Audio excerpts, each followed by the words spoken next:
Guys, welcome to Sai Sharma jobs notifications. और आज हम बात करेंगे Himachal Pradesh university and Sardar Patel university Mandi 2025 zoology entrance test.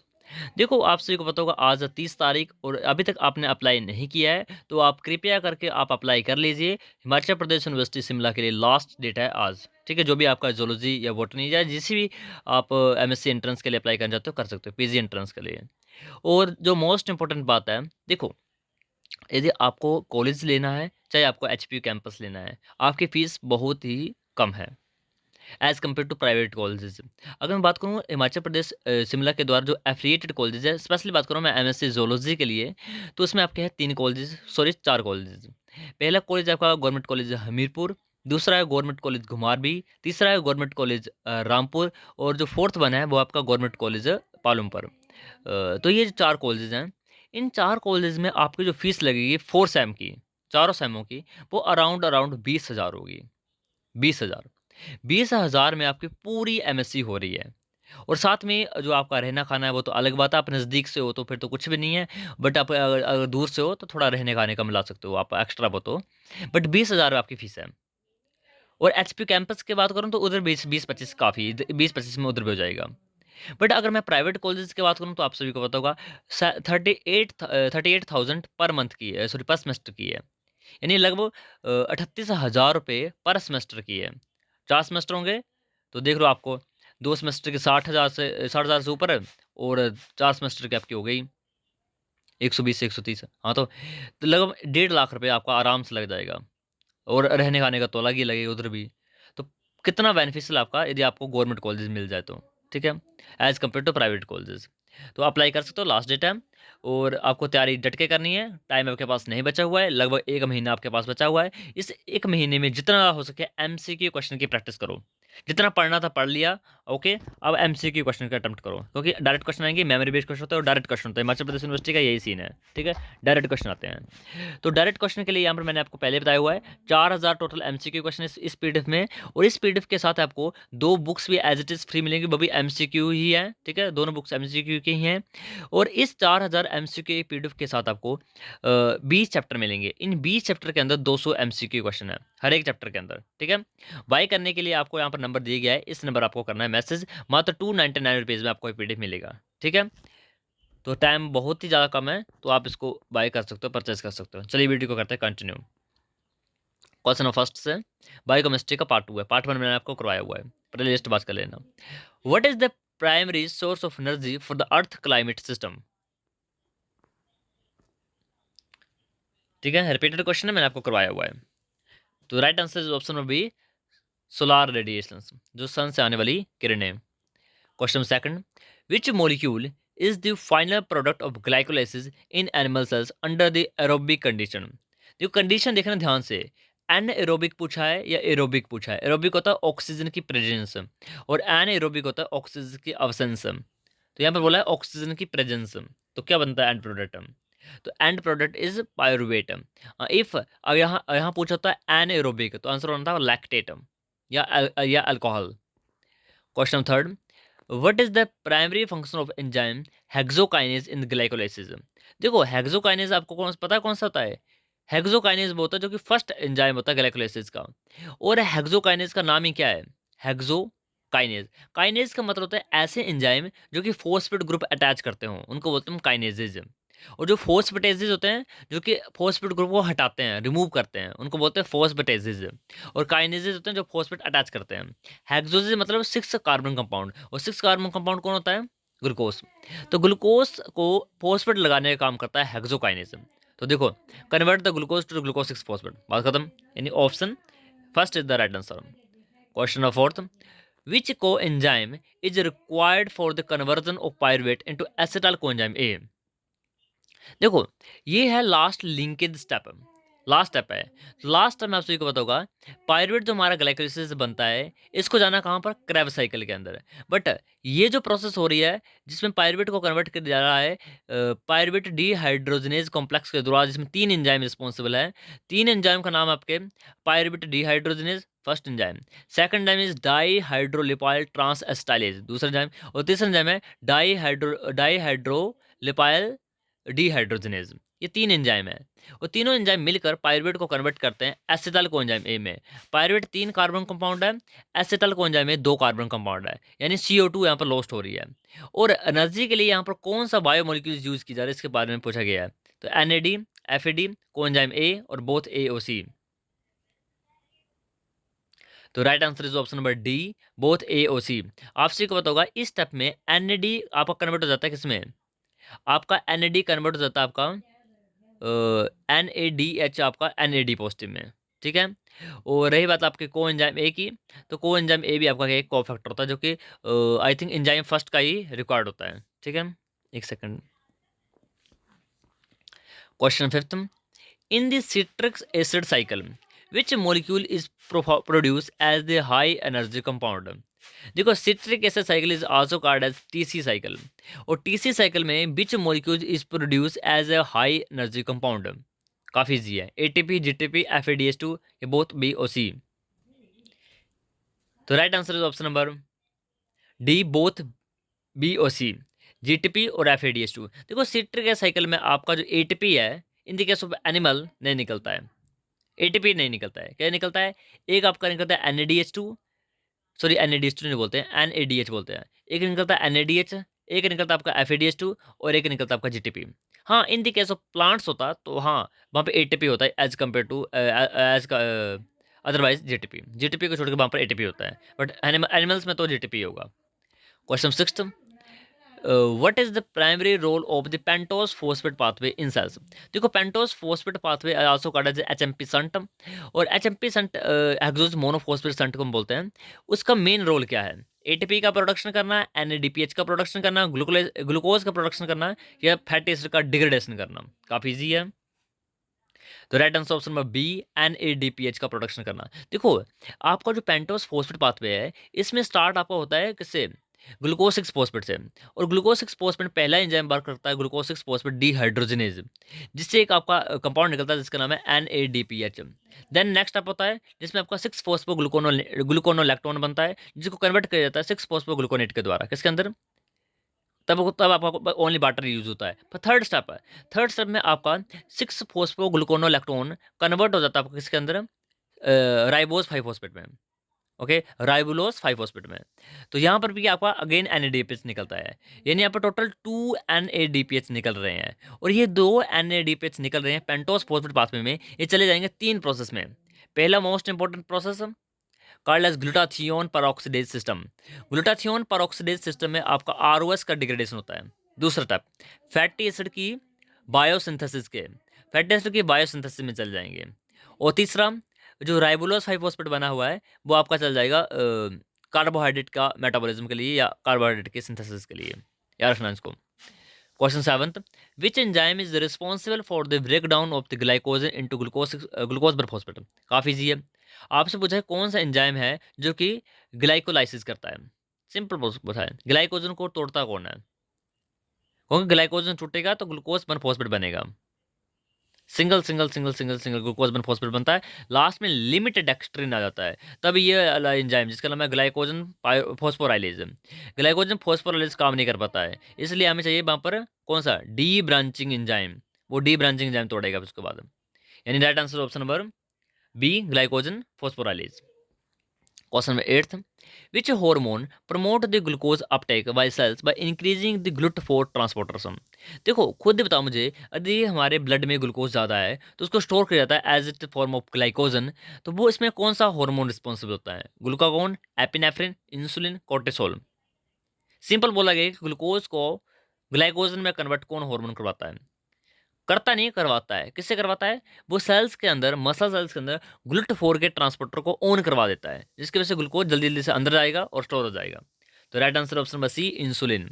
Insulin क्या है, एक टाइप का ग्लाइकोजन सिंथेसिस करवाता है, और ग्लूकागोन उल्टा तोड़ता है। ये तो ब्लड में जब ग्लूकोज कम हो जाता है ना तब आता है ग्लूकागोन, क्या बोलता है, ग्लूकागोन नाम ही क्या है, ग्लूकागोन, गोन क्या होता है, जाना, खत्म हो जाना, और गोन, गोन मतलब खत्म हो गया, और ग्लूकोज मतलब ग्लूकागोन तब निकलेगा जब ब्लड में ग्लूकोज नहीं है, ये बोलता बोलता था कि ग्लूकोज गोन कि ग्लूकोज खत्म हो गया ब्लड में, तो ग्लूकोज को बाहर निकालो, यानी ग्लाइकोजन को ब्रेक डाउन करो। Question 9, in the electron transport chain यानी ETC, where does the majority of ATP synthesis occur. Complex 1, complex 3, complex 4 या एटीपी सिंथेज। तो आप सभी को पता होगा इलेक्ट्रॉन ट्रांसफर चेन में जो एटीपी बनता है वो ओनली एक स्टेप बनता है जिसका नाम है एटीपी सिंथेज। कॉम्प्लेक्सेस में नहीं बनता है। कॉम्प्लेक्स में तो ओनली इलेक्ट्रॉन मोटिव फोर्स को जनरेट करने के लिए यूज़ किया जाता है। कॉम्प्लेक्स में कभी भी एटीपी नहीं बनता है। Which vitamin is a precursor of the को एंजाइम एनएडी। देखो को एंजाइम एनएडी आपने काफ़ी सुना हुआ है, ग्लाइकोलाइसिस में पढ़ा है, पेंटोस पाथवे में पढ़ा, हर जगह अपना एनएडी पढ़ा हुआ है। तो एनएडी का प्रिकर्सर पूछा कौन सा है, कौन सी विटामिन है? Vitamin B1, vitamin B2, vitamin B3, vitamin B6। तो right answer is option number C, vitamin B3 niacin. देखो विटामिन B1 से बनता आपका कोएंजाइम कौन सा, याद रखना जो मैं बताऊंगा अब। टीपीपी, टीपीपी, ठीक है, आपने सुना होगा कभी नाम, थाइमिन पायरोफॉस्फेट।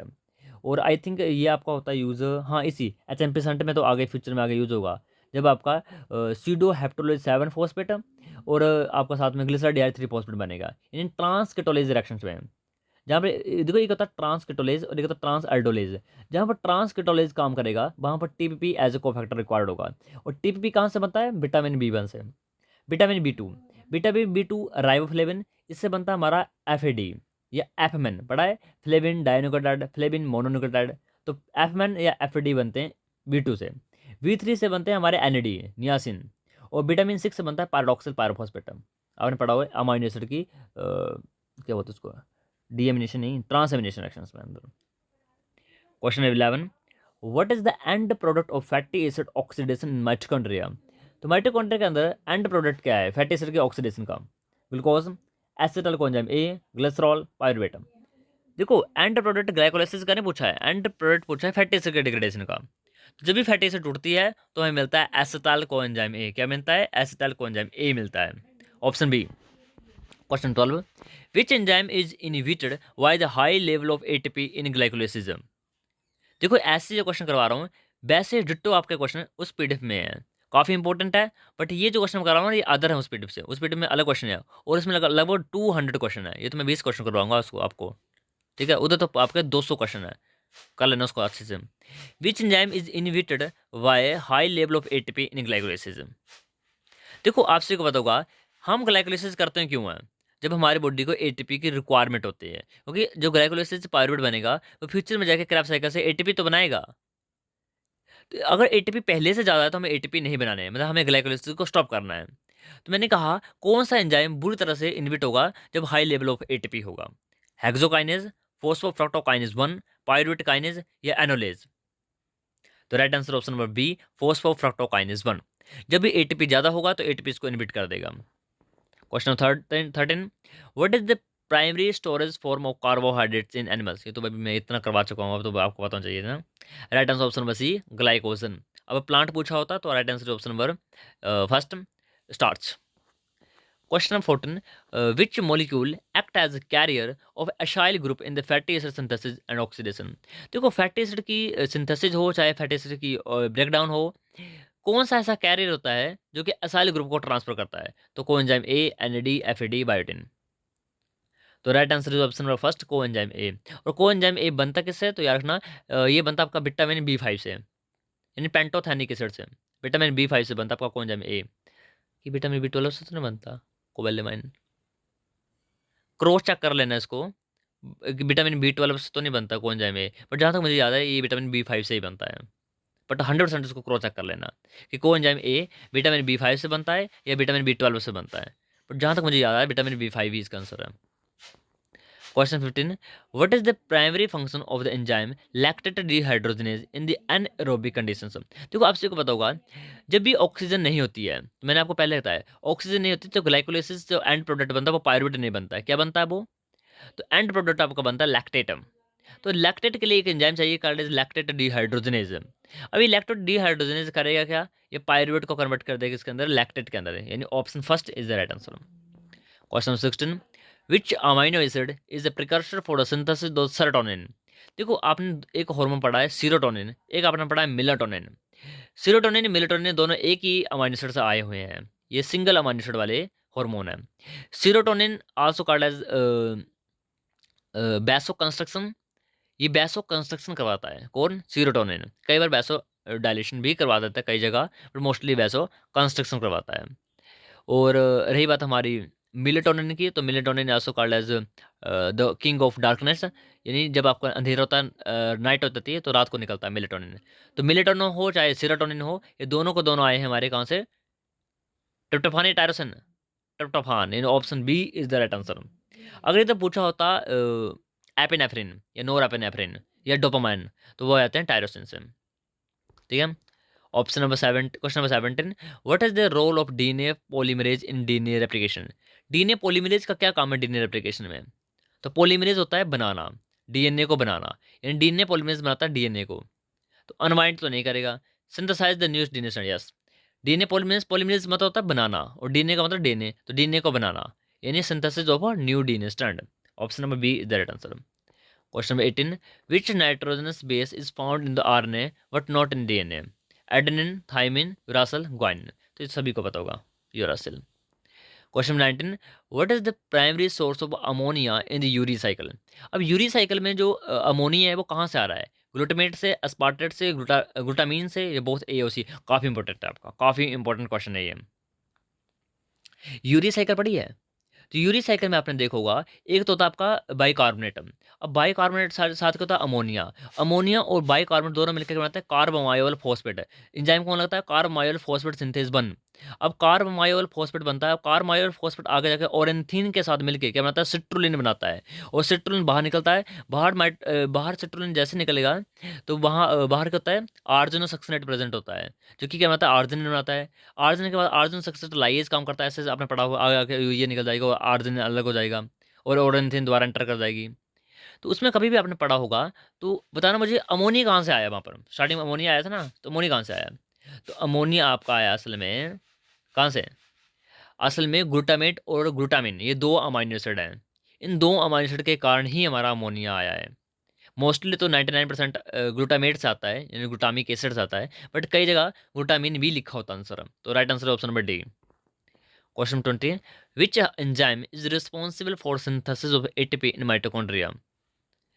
कौन सा एंजाइम रिस्पॉन्सिबल है बोला, जो कि एटीपी बनाता है माइटोकॉन्ड्रिया के अंदर। Cytochrome C oxidase, ATP synthase, NADH dehydrogenase, succinate dehydrogenase. देखो जो पहला, दूसरा, तीसरा, चौथा, तो देखो जो पहला, तीसरा, चौथा ना, ये तीनों के तीनों एंजाइम आपके ईटीसी में काम कर रहे हैं, यानी इलेक्ट्रॉन ट्रांसफर चेन में काम कर रहे हैं, यानी हेल्प कर रहे हैं इलेक्ट्रॉन मोटिव फोर्स को, यानी प्रोटॉन मोटिव फोर्स को जनरेट करने में हेल्प कर रहे हैं। Not any help in ATP production. ATP production में हेल्प करेगा ओनली एटीपी सिंथेज, जो कि असल में एक टाइप का एफ टाइप एटीपीएज ही है। Question 21, which is the primary function of enzyme catalase in cell. देखो जो कैटालेज एंजाइम होता है स्पेशल टाइप की ऑर्गेनल होते हैं उसके अंदर होता है, जिसका नाम है परऑक्सीडेज। परऑक्सीडेज एक ऐसी, परऑक्सीडेज नहीं सॉरी, परऑक्सीजोम। तो परऑक्सीजोम एक ऐसी ऑर्गेनल है, उसके अंदर कैटालेज एक एंजाइम प्रेजेंट होता है। कैटालेज का काम करता है ब्रेक डाउन करना हाइड्रोजन परऑक्साइड को into water and oxygen. Yes, option A is the right answer.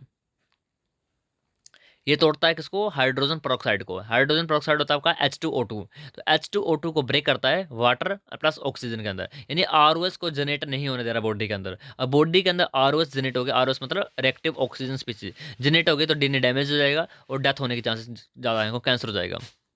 Question 22, which molecule is the precursor of the biosynthesis of the cholesterol. Cholesterol का precursor बताओ। Acetyl coenzyme A, glucose, pyruvate, glycerol. तो इधर तो option है ही नहीं, B C D को तो देखो ही मत तुम। Option A is the right answer, acetyl coenzyme A, जो कि फैटी एसिड के डिग्रेडेशन से मिलता है। What is the primary role of enzyme pepsin in digestion. Pepsin का काम पूछा है। पेप्सिन कहाँ होता है, स्टमक में। तो क्या करता है पेप्सिन, काफी इजी है। पेप्सिन ब्रेक करता है प्रोटीन्स को पेप्टाइड्स के अंदर। Option B is the right answer. Question 24, which coenzyme is derive from vitamin B two. अभी मैंने जस्ट ऊपर आपको करवाया था, याद है, मैंने क्या बताया आपको, FAD। Option B is the right answer. Question number last 25, what is the end product of the purine metabolism in humans. Humans के अंदर प्यूरिन मेटाबॉलिज्म का एंड प्रोडक्ट क्या है। तो right answer option number first, sorry first नहीं, purine पूछा ना, ठीक है ठीक है, urea. Urea in case of birds. एक सेकंड यार, what is the end product the purine metabolism in humans. हाँ देखो, असल में ना ये थोड़े बच्चों में के अंदर ये कमी भी है कि हम क्या हैं, हम यूरियोटैलिक हैं। क्या है, यूरियोटैलिक हैं, बट हम 100% यूरियोटैलिक नहीं है। हम थोड़ा हमें यूरिकोटैलिक भी होते हैं, तब तो बोलते हैं कि हमारी बॉडी में यूरिक एसिड बढ़ गया है, बोलते हैं ना यूरिक एसिड बढ़ गया है, यूरिक एसिड के कारण गाउट डिजीज हो रही है, गठिया हो रहा है, जोड़ों में दर्द हो रही है। तो यूरिक एसिड भी हमारी बॉडी में मिल निकलता है, बहुत निकलता है, जो कि प्यूरिन मेटाबॉलिज्म का क्या एंड प्रोडक्ट होता है। प्यूरिन कहते हैं एडेनिन और ग्वाइनिन, और यहाँ पे एंजाइम काम करता है जिसका नाम है ज़ैंथिन ऑक्सीडेज, और ज़ैंथिन ऑक्सीडेज ही यूरिक एसिड बनाता है, यानी option C is the right answer. Let's clear. Video अच्छी लगी तो लाइक शेयर एंड सब्सक्राइब करना। Thank you.